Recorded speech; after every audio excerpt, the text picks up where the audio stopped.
All right, everybody. Thanks again for joining us for another episode of Maps to Dead with Mike D. Today, I've invited Beth Scheer, head of talent for Homebrew. Homebrew is not just another venture capital firm. It's known for backing founders at the very earliest stages. And kind of maps are the foggiest, and conviction matters even more than absolute certainty. They have invested in companies like Chime, Gusto, Plaid, things we've all heard of. These were bets that turned into category leaders because someone believed early. Beth's role is helping those founders and their teams navigate the people side of that journey, building leadership, building culture, creating their own clarity when everything's actually still being written. And so they invest at a variety of levels, some where they go deep, and some it's more on the side. Beth, I'm so glad you joined us. Thanks so much for being here today. I appreciate it. Of course. Beth, I'd like to kick us off with kind of your journey, because I really want your expertise on what you're seeing in the leaders you're helping. But for yourself, was it you were a lead in recruiting for Salesforce for a very long time, but were you also Google before? Is that right? If I remember it Yes. correctly, Yes. you've had major pieces before shifting into this. I mean, you and I've had conversations before, which we didn't get to record as much, so we've talked. But like when you think about where you sit today, being a person who instead of leading your own thing, you're helping leaders lead. What was some of the choices? What was one of the biggest choices you had to navigate to take this risk to step out of working in very successful companies, to working in a company who's going, we're choosing and almost making bets on who we can invest in? Well, what choice did you have to navigate to get in the seat you're in today? Sure. So when I think back to my experience, I was at Google '03 to '09, and then Salesforce 2009 to 2015, different stages. Google was a pre-IPO company. Salesforce had already gone public. But my first year at Google and my first year at Salesforce, I can honestly say those were the best times in terms of having impact, having fun, really feeling like you were making a difference. What happened at both Salesforce and Google was that the companies had astronomical growth. Growth is good. A lot of great things come along with growth. But for me personally, I felt like I had less impact as the Mm, companies skyrocketed, yeah. and felt like when I was having impact, I felt like I was truly making a difference and doing great work. At Mhm. both companies, when they got so big, I did not feel that way. Great companies, great culture, very different cultures. One purely engineering, the other one was a sales culture. But I took so many great, experiences, great relationships in both companies. But at the end of the day, for me, I didn't feel like I had much impact.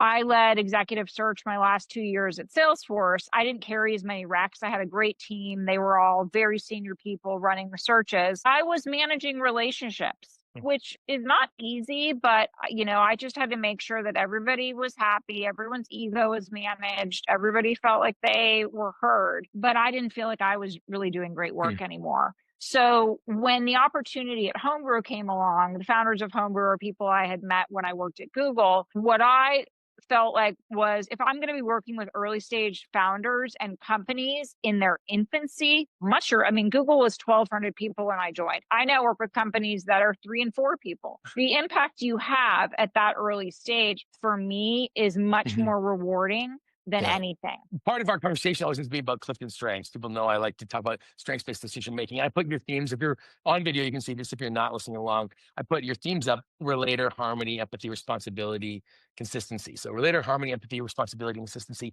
For you, part of my question is because there's the sense of a decision needs to be made before the decision is made. Was it suddenly things happened where you're like, wait, okay, wait, I'm more tired, and I had to ask myself why? Or was it, man, I think changes are going to have impacts on my impact, and then they fleshed out? Or how did the season before the decision to go, okay, I think I'm going to think about making changes. I'm going to make one come together. For you, before the decision was made, how did you start to know I have a choice to make? So, I mean, I could talk about this for hours, but I won't. But I think Sure. the main thing for me was Salesforce is very committed to career Mhm. development. And I had a wonderful boss. I had the same boss for 6 years. But for me, the next step would either be going into the business, getting out of recruiting, which frankly, I just wasn't that excited, Yeah. about any of the, I just wasn't excited about that type of a role. And in terms of recruiting or HR, it would have been an incredible experience managing, more doing more global work. But I didn't want to just manage Mhm. teams and track them. I mean, look, it's a numbers driven company. It's a sales. I wanted to work with people, and it became less about building relationships with people and more about reporting. Was it a And not moment? where I Was it wouldn't say I was wouldn't it say it was over slow. time, or did you suddenly It aware of started to it? build. It started to I mean, I thought I would be at Salesforce for 10 years. I really Yeah. wanted that. They treat Yeah. their employees incredibly well. I was working in the city. I wasn't commuting. I loved my team. I mean, again, sales driven culture, you build Mhm. relationships. I run into Salesforce people all the time. We have this incredible bunch. People stay there a long time. I really planned on being there for 10 years. I had always been curious about the role of a talent person at a venture firm, but I was fairly Mm. clueless. I didn't do, I wasn't looking while I was at Mhm. Salesforce. I was very, very happy there, but this opportunity came to me. And my first reaction was, no, I can't leave my team. I have such stability. Salesforce is a great company.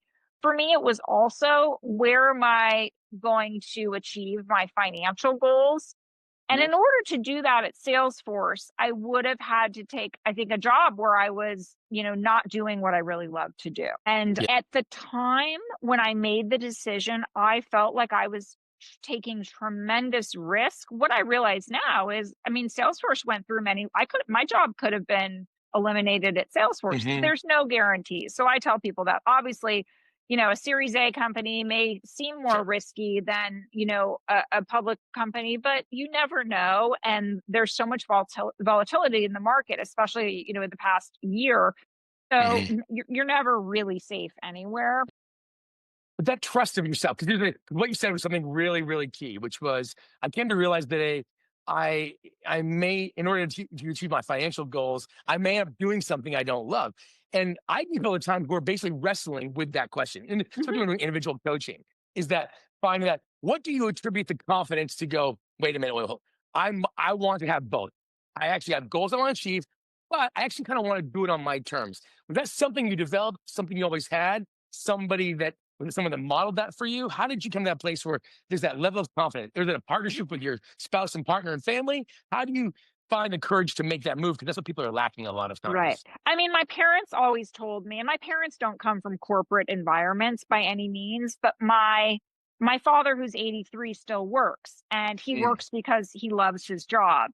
So what both of my parents always said to me is, do what you love and the money will come later. mm, Not always true. I think I chose a path. I was considering a different career path in the early 2000s where it would have taken me 3 times as long to make any money. And I'm so grateful for my experience to be at a pre-IPO company and be at Salesforce and now be in a place where I actually have, equity in our mhm, companies. Um, for me, I had very little confidence when I first started chatting with Homebrew. My reaction was, "Hey, I'm not leaving Salesforce, but I'm happy to help you." mhm, Because I knew Hunter and Satya not well, but they had really great reputations. Once I had my first conversation with them, I reached out to, I didn't really know anyone in venture, but I reached out to two CEOs who had been fundraising for years and mhm, knew the venture world and knew my partners. And I told them about my role. And both people separately said, "You're an idiot if you don't go work with these guys." And that was a testament to my partners because mm. they have such incredible Yeah, reputations. yeah, I totally. think, there's a lot of people in venture that don't have moral compasses. And I think my partners really stand out as being Yeah. really good. They're very good at their jobs with proven track records, but they're really good people with moral Mhm, compasses. So when two people said that to me separately, I was like, okay, like now I mm, really want to do this. Now I really hope yeah. I get this job. Because they talked to a lot of people. And what I learned after I got the job, because when so many people said I interviewed for that job, I said to my partners, I said, well, why did you guys hire me? And they said, you have range, meaning you can go present at an LP meeting, but you can also Mm. talk to a 22-year-old engineer. Now I think I'm talking to 20-year-old engineers, but that's not the point. Um, some people approach the talent role as a very strategic, role where you're not going to get your Hmm. hands dirty. I actually like the balance. I go in, I do sourcing. I mean, a lot of the founders, especially if they're technical, have never hired for a go-to-market role. Like I get in there, I'm hand holding, I'm coaching them on interviews. So I don't have an ego when it comes to doing that type of stuff. And I think some of the folks they talk to were either they were very tactical and not strategic Yeah. enough, or the flip. And they knew, and they had me actually do what really did it for me when I realized I really wanted the job. They had me do a working session with one of our seed stage companies. It was a fintech company, and I mean, the founders were a couple of years out of college, and I had so much fun with them. And actually, in a 45-minute working session, felt like I had actually contributed. Hmm. And then I thought back to the last couple of years at my job. I'm like, I don't really know what I have to show, other than people Yeah. like me, and I know I'm doing a Right. pretty good job. Or I felt like I actually made a difference in 45 minutes. It's so powerful. It's powerful to think about though, because I think the relator, or the relator responsibility in your themes, it's so true. Even to kind of step back for a piece of that story is that the moral center and stability of the people they work for. Like there's so many times where it's like it's kind of a weird thing to hunt for. I'm like, no, no, no, this isn't just about the job. It is also about in that to do good work, people with relator responsibility in a profile, they feel like I have to work with people who are dependably good human beings. There's an Right, element of that core of no, let's not how you talk about it and not salesy. Like relators prefer authenticity in like relationship, and responsibility is like a moral center, and that being the key, that's equal to will I like the job. I think right. people And should let's be consider that. honest. I mean, during an interview process, whether you're interviewing at a series, A company or a big public company, Yeah. everybody is supposedly on their best behavior. You can do as much diligence. I coach a lot of people when they're thinking about taking a job on doing their diligence on the investors, on the founders, all that. But Hmm. you never really know until you're a few months into a job.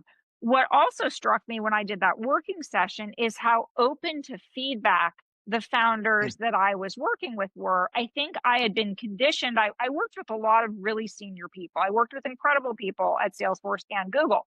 But a lot of those people had, 30 to 40 years of experience in enterprise sales. I did not. They were not necessarily, even if I was giving advice about something talent related, they were not that open to it in general. There's exceptions.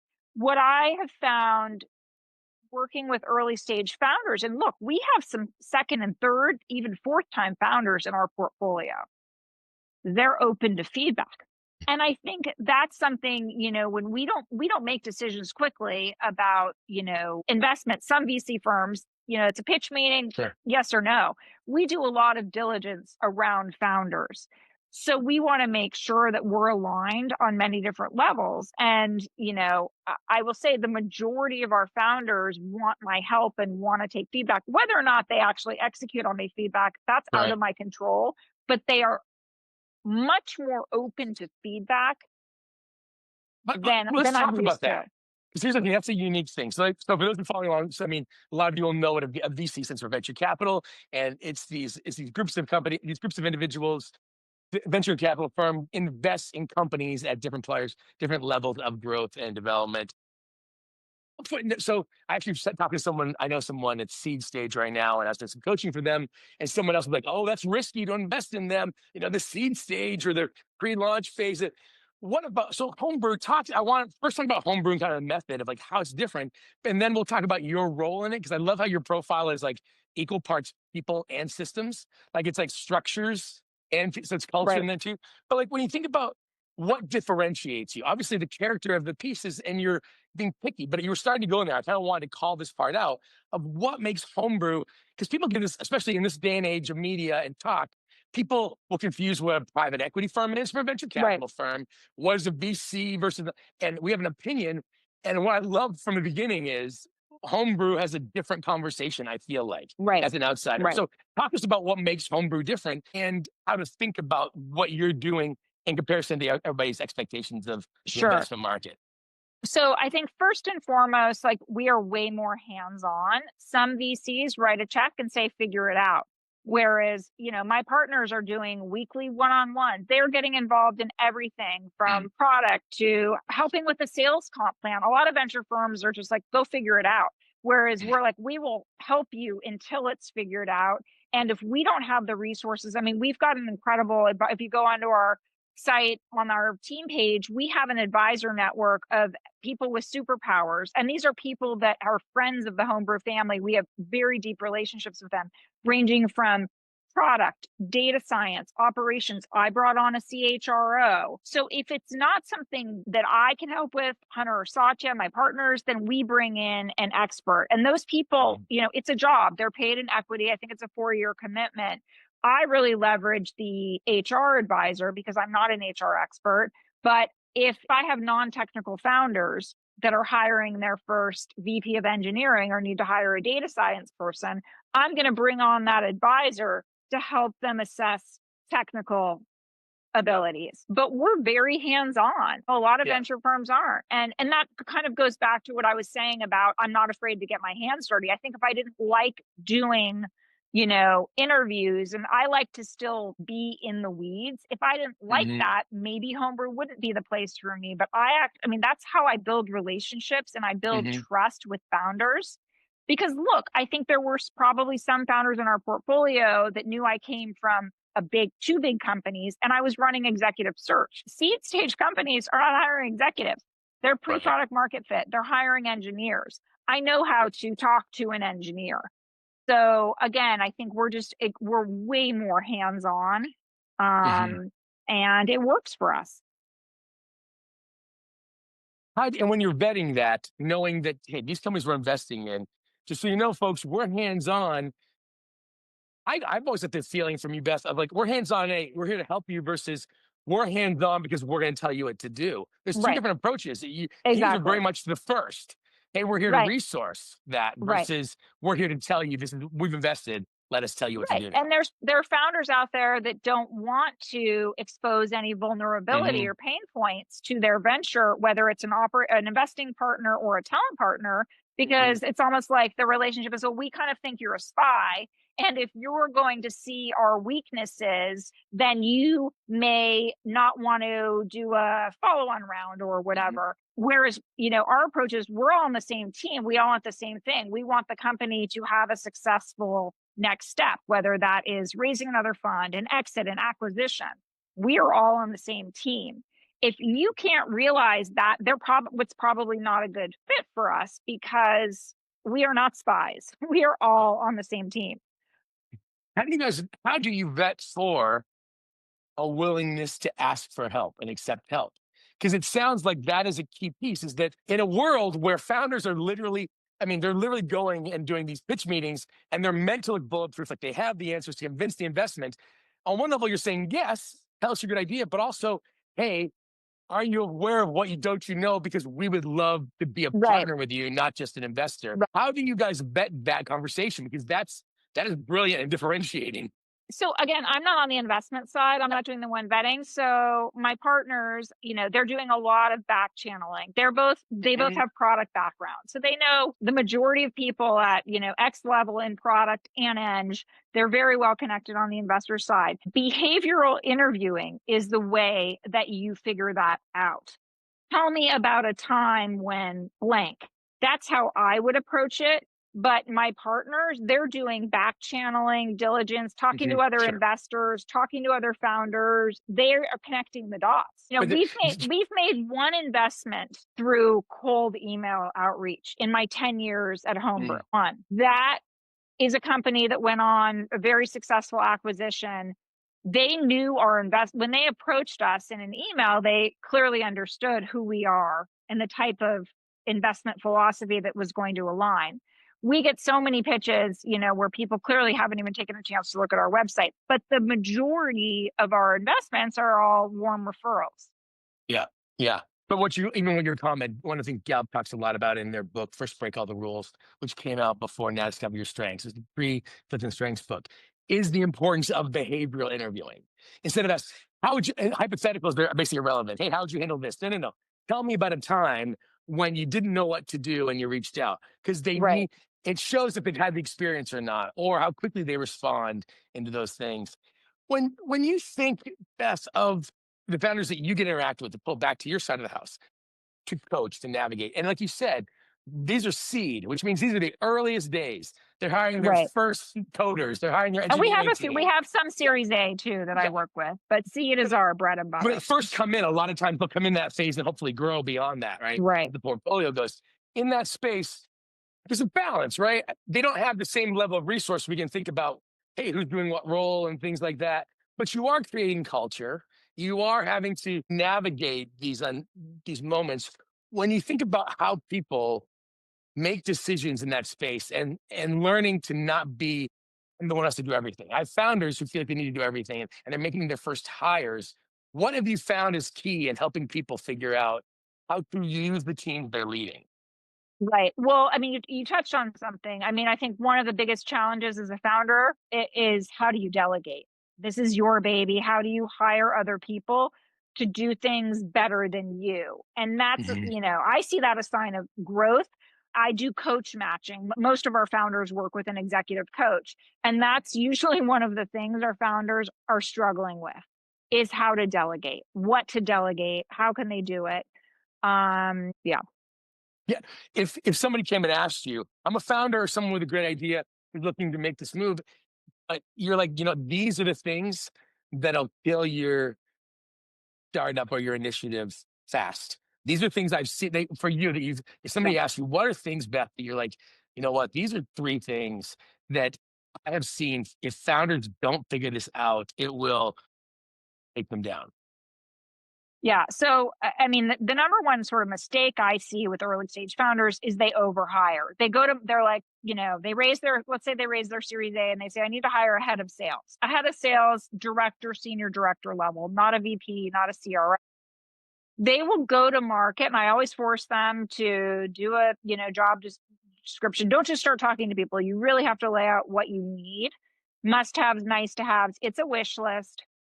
They go to market with a job, and then somebody more senior, like a true VP or even a CRO, is interested in the company. And the founders are flattered. Wow, this person with 25 years of experience is Yep. interested in us.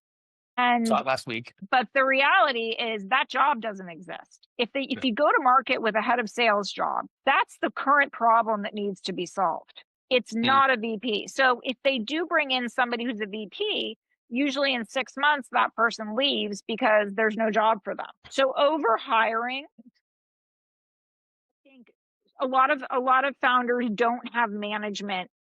Maybe they were thrown into a management role. If they're coming from a Google or a Meta or a Salesforce, chances are they've had some management training. Management training is not equal on all levels. Like, I was very lucky before I became a manager, I had really good manager training. So I think not being able to recognize that you may be a great entrepreneur, but you're not a good people manager. And then the next step is actually getting the help so that you do that. yeah. Maybe it's by hiring an executive coach, and then maybe it's bringing in management training for, a couple of your direct reports.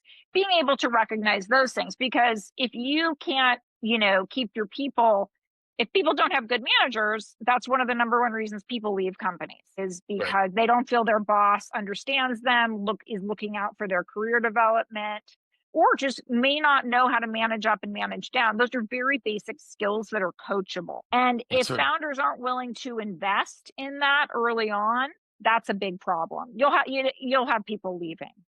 Yeah. Yeah. But it's very much a lot. People don't quit companies, they quit their boss, even at the early stage. They have to understand how their current jumping on with this new thing impacts, even as the employee impacts their future. Employees Right. see this as a path, and it's the leader's job to kind of telegraph that path so they can begin to attach it to their own story in some ways. Right. Right. And part of that goes back to just holding on and not being able to delegate. If you are a founder who has like 10 direct reports, I'm going to jump in and say, that's far too many direct reports. Hmm. You're going to be spending all your time doing one-on-ones and not actually Yeah. being a CEO. So, What is the balance of that? Because it's that very kind of concept where I'm thinking about you as a coach. I mean, 'cause again, you're coaching while you're actually doing a lot of things. You play right. coach. One of the things interesting to me is that you have a real balance of the relational themes, relator, harmony, empathy, mixed with responsibility and consistency. And there can be a challenge. I deal with founders at different stages where some will go too much. Okay, what are the 5 rules of the 5 things I should be doing? How many one-on-ones should I do? And then others will say, well, I tell my team it's chaotic. You can't ask me for that. What are you finding works as you're coaching leaders to go? There's an element of, yes, startups and founding and seed level companies have a certain level of chaos and unknown. And what's the balance between chaos and unknown and setting in foundational elements of how they lead people? What's that sweet spot? So first and foremost, I mean, anyone who is interested in an early stage company, I want to know, like, how can they function in an ambiguous environment? And that, again, you would use behavioral interviewing. If you have somebody who's only worked at Salesforce and Microsoft and they say they want early stage, there's the reality and there's the fantasy. So I do think structure is really important to set up early. Of course, there's going to be chaos. It's the ability to pivot and change that's going to make you successful as an employee. If you can't do that, if you're not flexible, you're probably not a great fit for an early stage company. But, we encourage our founders to put in process and systems, very early on. It just Mhm. makes everything easier. And so you can actually track metrics.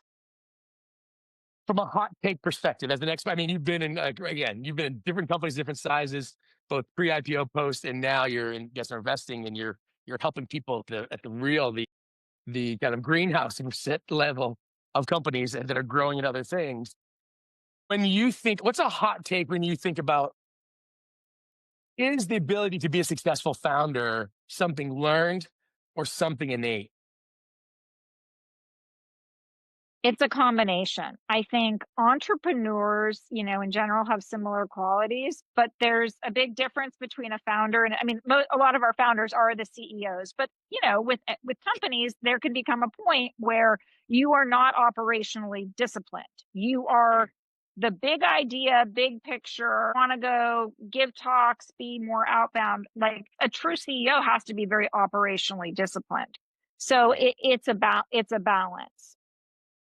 Yeah, it's almost like knowing what we always say, know your strengths and know what moment is yours and what moment is not. That the Right. person with the courage to step off, have the idea, show the conviction, get it through the hard times of, we've operationalized this to a minimum viable product, is not the person then to scale efficiency. Some may be, Exactly, but they need to know exactly. the difference of like Right. where your natural gifts are. Where No. yeah, yeah. When you think about the industry and where it's going, how much has it changed? You've been at home. How long have you been at Homebrew now? Yeah, I just had my 10-year anniversary in June. Oh, Longest I've been at any job.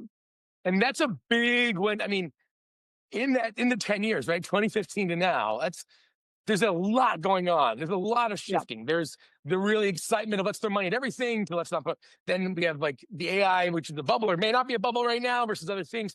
What have you seen as far as even in the industry and leadership that have pull it out for people who are leading companies different places?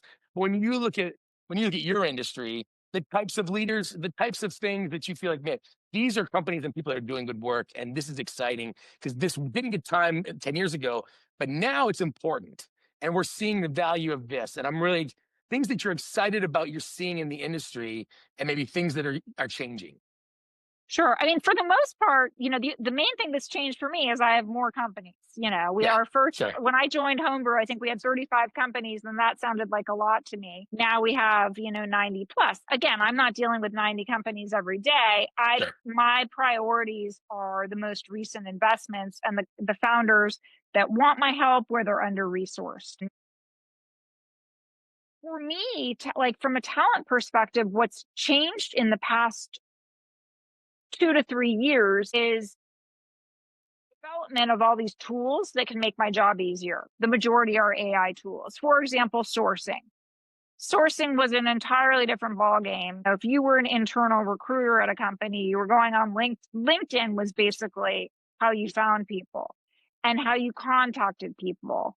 Now there are all these incredible AI sourcing tools that allow you to go into places and get people's information and set up campaigns. It's made filling the pipeline a lot easier. So when people say, "Oh, Beth, how do you even have time to source?" I'm like, "Look, I don't source for every company, but where there's a Yeah, founder who needs my help, I will get them started." we pay a minimal amount of money for one of the tools, Juicebox, demoed. I'll demo every tool possible so that our founders don't have to. So I can say, here's 2 tools you might like for this problem you're trying to solve. I've already demoed them. They're both good. Here's the Yeah. pros, here's the cons. I just And got to laying it out interview for the them. I just got to interview the founder of Meet Dex AI. Okay. Guy members sourcing tool. He was at the recent Yeah. speed run. So I just did Yeah. it down in LA. So I Yeah. just did an interview with him. But they're like, Yeah. they're sourcing. It's like, recruiting. It's these so similar tool we're talking about. So if you're a founder who's not going to be hiring an internal recruiter, you don't want to spend money on agencies, founder-led recruiting, has changed a lot because now there are tools that you might not have to spend 50% of your time just hiring engineers. That number is going to go down. I'm not saying it's easy. It's a competitive market, but Yeah. there are tools now to really streamline the process. Okay. Those are big pieces. And they're It's true. only getting better. Yeah. Yeah. I can't imagine what they'll be in 24 to 36 months. But in the next 3 years, as agentic and, machine learning kicks in more, it'll just continue to get more custom to our own needs, I think, as we kind of progress into that. For someone in my industry, 'cause even I've been talking, you're doing this and talking about it. I'm a, I'm a coach. I've been a coach for 20 years, coaching different founders and places. And that's how we even met was through some of our mutual friends, partners, and others. When you think about coaching in this space, when I coached, I was coaching at Jeep and Ferrari and the Gates Foundation. The first 10 years, I could not get I would talk to VCs and PE firms like, oh, no, we get CEO coaches before they go public because they might need to be cleaned up before they go to the market roadshow. The coaching was a thing that did not exist in the space Right. I didn't see on the first 10 years. In the last 10 years, it's starting to shift. What are you seeing the coaching environment like in the space now? Besides the fact that you're actually literally doing it and suggesting it. Right. So it's starting earlier. Whereas, like you said, it wasn't happening until later. I mean, the majority of our founders have coaches, or they Yeah. came to us from maybe they had founded another company or they were at a startup and they had a coach. And if they're interested in talking about coaching with me, my first question is, okay, you've been working with somebody, like have you outgrown the coach? Has the coach outgrown you? Because people can change coaches. But again, founders need to understand if they haven't had a coach, if they're coming out of a board meeting, an investor pulls them over and says, hey, we'd really like you to get a coach. It's not a punishment. This means somebody wants to invest in you. So I've had one situation in 10 years where the person needed a coach, wasn't self-aware, didn't really want a coach, and that's never going to work. It's like therapy. You have to want to change behaviors and be open to feedback and put in the work. So it's a self-awareness, but we're seeing it earlier. That's great. 'Cause that's for us, is what we love as we're stepping more into, we do coach as we step more into coaching in the founder space and the startup space or early stage space, is that it's dramatically different. Because even I remember years ago going into Jeep. I went to Jeep Grand Cherokee. They brought me in at a major event in Detroit, and I spent a couple of years helping them turn some of that around. As an advocate, the executive director of the division would be like, "This is my coach, Mike." And the common joke was, "We didn't know you were that bad that you needed a coach, right? A coach was what you got before you got Right. fired." With And punishment. Yeah. it's punishment, or it's a last ditch investment to save your job, right? Versus this next level of, we now say, which is, and we find that founders and VCs get this more than others, in that never spend investing on a coach in something you don't want to keep, multiply, or catalyze. Like, you should never spend money to fix an employee issue. You should hire different, or like hire better. You shouldn't be Right. spending coaching on repair. Coaching should be in multiplication, not in remediation in some ways. Right. Right. Absolutely. Yeah. Just as we kind of pull these pieces, if I'm an executive, I'm a woman working at a company, and I've been there for a number of years, I'm starting to wonder, I think I actually have a great idea, or I'm in the position here today, I'm Beth 10 years ago, who's working at someplace that's great, but asking that question, can I meet my goals and feel like I'm contributing and using my life in a way that matters? What do you feel like they need to be asking themselves as they're starting to make that decision? I think, it's an exercise I encourage candidates to do when they're casting a really wide net and they're just starting to look around. I say, what are you optimizing for? Write it down. And then that may change after you've had 20 interviews. You realize, oh, I thought I wanted this. I think that is a working list. You really have to go back to like, what are your professional priorities and your personal priorities? And those can be very much intertwined. I always, when people who have really young children are concerned about, I'm worried going to go, if I go to a startup, am I going to be getting calls in the middle of the night? And I say, look, you need to figure out, like, are there other people at the company who have small children? Talk to them. Is that a red flag if nobody else has children? Well, maybe, because they're not going to understand what you're going through. So I think it's really important to figure out what your personal and your professional priorities are, and know that that can change. But you need to, before you go to market and start talking to people, you need to be very clear what those things are. I think you nailed something too. Even it sounds weird to kind of call this part out. The act of thinking about it, but also writing it down. Like, Yeah. do the actual work to capture it somewhere, not just sit on your train to work if you're heading into Manhattan, Right. Well, just it's the same spinning on it, like reason I actually want, writing it down. yeah, like when a founder's like, I want to start talking to salespeople. I'm like, you don't need a formal job description, but you need to bullet point out, like, what jobs are you trying to fire yourself from that you want to give to a salesperson that truly understands go to market? It's that exercise. It's really hard for me to help them when they can't articulate what they need. And it can change. It's a wish list. But, Mhm. going to market without a job description is concerning. I think we're learning so much more too all the time about how writing and capturing things impacts our processing and how we think. But even that, I think writing out why would I want to leave the job? What is I'm looking for? Why should I hire someone else? The act of having to write it and then in a cohesive way that someone else would get, even if it's being bullets between my coach, Beth, and myself. I think people, if they wrote more and captured, it would force them to go, this isn't just a passing thought. Because how do I differentiate between the passing thought of I really need to start thinking about leaving my job and the passing thought of where do I want to go for dinner on Friday? The difference, those things are all existing in the same pool, and we have to have something that separates it. And I think the act of capturing it, being intentional, writing, documenting, publishing even ends up being a more differentiator to help with better decision making. And maybe there's a third column of what I'm afraid of, because those are the things when you're in the final stages of an interview process, you can really hone in on. And that's where you're back channeling. You're probably not talking to people that are currently at the company. You want somebody who worked there for 5 years and isn't there anymore, who's really going to be honest and open about the things you're afraid of, because those things are really important too. Yeah. But I guess in just the last piece of it, because I think that's a great call out. I'll often see that the conversation people are avoiding is almost always the thing that's driving them. The fear, the thing that they're afraid of.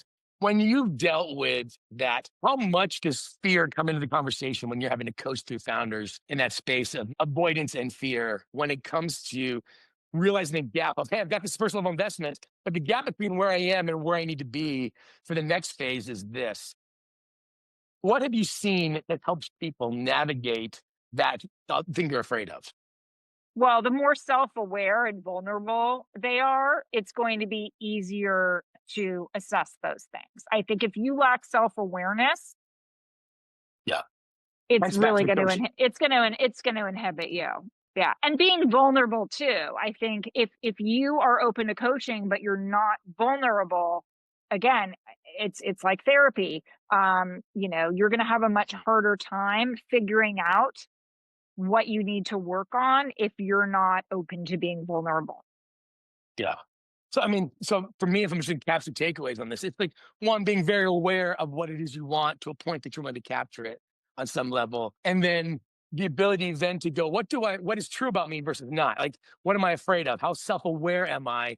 And getting that reflection either from a coach or from my own activity or from advisors like yourself that are reaching in and then taking action. You Do people ask you for advice, Beth? Knowing what you do, The I mean, time, I gotta all the imagine time. you're And I'm the always doctor at flat. a dinner party. My kid is old. What do I do, Beth? I joke that I'm a talent therapist. When I explain to people who don't, understand my job, I say, look, I'm a talent therapist. People ask me for advice all the time on things I have no business giving advice on. I'm honest about what I don't know, but I get asked for advice. I mean, I used to Hmm. get brought into some pretty messy HR situations that's why I brought in a very experienced HR person Yeah. to help triage issues. But I get calls, ranging from my son just got into these three colleges and I want to know which college is on their, LinkedIn is going to make the most marketable for a job, stuff like that. The questions. What do you see? Yeah. For yourself, though, it's been 10 years in this role and you're watching it grow. The portfolios go from 35 to 90 plus clients in the ecosystem of Homebrew in general. When you look at what's ahead for yourself, you obviously have a lot of influence left in your life. You're a young woman with lots to do. What do you see is on the horizon that you're like, you know what? This is something I'm learning is evolving in me. Is professionally and the influence you want to make for yourself. I want to keep doing what I'm doing. Our companies are growing. I think I've gotten better at a lot of things in my job, but then there are also areas where I know I have growing to do. And, working at Homebrew and having, I'm 5 funds in, it's sort of like raising children. You go from being a manager to a consultant. So when I get a call from a founder and they're now raising their Series C, but they've got all these other investors and they don't know who to call. It's not that they don't have the resources. You build such deep trust with Mm. founders when you're working with them early on. So, like, that to me is incredibly rewarding when I get a call from somebody that I know has much more resources, but they want my advice. It comes down to trust. I mean, look, Yeah. I can give advice all day long. I have zero control whether or not a founder is going to take it. But the founders who've worked closely with me over the years know I'm very direct. I do not sugarcoat. And, that's why they will keep calling me and asking me for advice. Might not always take it. And that's fine. My feelings aren't hurt. All I can do is, give my advice. And look, there's a lot of gray area in what I do. Yeah. But what I love, Beth, about your story is the continuing awareness of the impact of being authentic and hands-on with people, being dependable in that. And I think the trust factor, I think, is key. Being able to, I think, even for as you're coaching team leaders to create trust. And what I love is the ability to trust that. I think too many, I find more and more leaders. There's another woman I know who kind of does similar things to you, but she's now independent, doing consulting. But I remember her telling me it took a while when I realized that I actually could work in any industry, but me going like what it is who it is I'm impacting. I like being a part of that team. And I've earned my right to trust myself that that is a decision making. It's not just about, is this a marquee company? Is this a Right. critical industry? It's actually my opinion of the people I want to spend time and the people I want to multiply professionally. That's a filter that's worth making decisions on in some ways. Right. Right. And I think for anyone who's thinking about a career, as a talent partner, it's like you can't go into it thinking, oh, I'm going to join a venture firm and I'm going to become really rich. Like the reality is that's great. It's like fishing. If you catch a fish, great, but you should be able to enjoy a day on the river. Meaning Yeah. where I get most of my reward is working with, I have incredible partners who, I feel so lucky on a daily basis to work with, and our founders. Like that's the Mhm. rewarding part. If we have a successful exit, great, that's a bonus. But I didn't take this job, Yeah. thinking that. I For me, it's about building relationships and trust, and the best feedback I will get from a founder or maybe somebody I had a conversation with that said, Beth, your advice helped me so much through the job process. They might not have even taken a job at a homebrew company. Mm. So that to me is the rewarding part of my job. Everything else is a bonus, but Yeah. I really like helping people. Yeah, and what you said that you really do remind me. We do work with Team USA and even USA Triathlon. Parker Spencer runs their Olympic development program, and Parker and I used to talk. He used to say, "You always have to be careful of the athletes who love to win versus the athletes who love to compete, Right, because the ones who love to compete are going to win eventually and be great. Those who love to win will be addicted to that, but they don't love the process, knowing that you're right, going to fail as much as you're going to win." And that's right. what I hear from you is, hey, you might hit it big and get to be the talent partner manager on a unicorn that becomes very successful. but you really have to love helping people build, grow, and start Right. when they're incredibly afraid and everybody's taking a lot of risk. That's a process, not a promise of a destination. Absolutely. I really appreciate making time. This has been so fun. And again, we'd like to Thank talk, you, Mike. chat some more if it's okay, because I think what you're doing, it's unique to find companies that believe in the holistic importance of the company from the stages you guys are starting at. It's fine for everybody to go, yeah, yeah, yeah. You're 3 rounds in and we see the genius. To go, we're going to spot talented individuals that have good ideas and have a commitment to authenticity in the beginning. That seems to really be something that Homebrew's about. And so I love getting your perspective. So I appreciate making time for me. Of course. Thanks for having me. It was a lot of fun to chat. If something Beth has said has been encouraging to you, even if you've listened to her talk through, hey, how you actually kind of capture exactly what you want, whether it's making changes, hiring, changing your role, in the description below, you're going to see we have a couple free tools. Some of them are 5 questions called Clarity Compass. That's 5 questions to help you understand, did you quit your job? Or if you want a navigation brief, we call it, it's almost like a camo, like you'll be cameo videos where you can send in a message, send us your top 5 themes, and one of our coaches will send you a live 5-second video. Honestly, like, share, and subscribe all helps us along. And we'd like to see you on the next episode. Thanks again, Beth. Hope to see you Thanks, guys all Mike. next time. Thanks so much. All right. Take care. Thank you, Beth.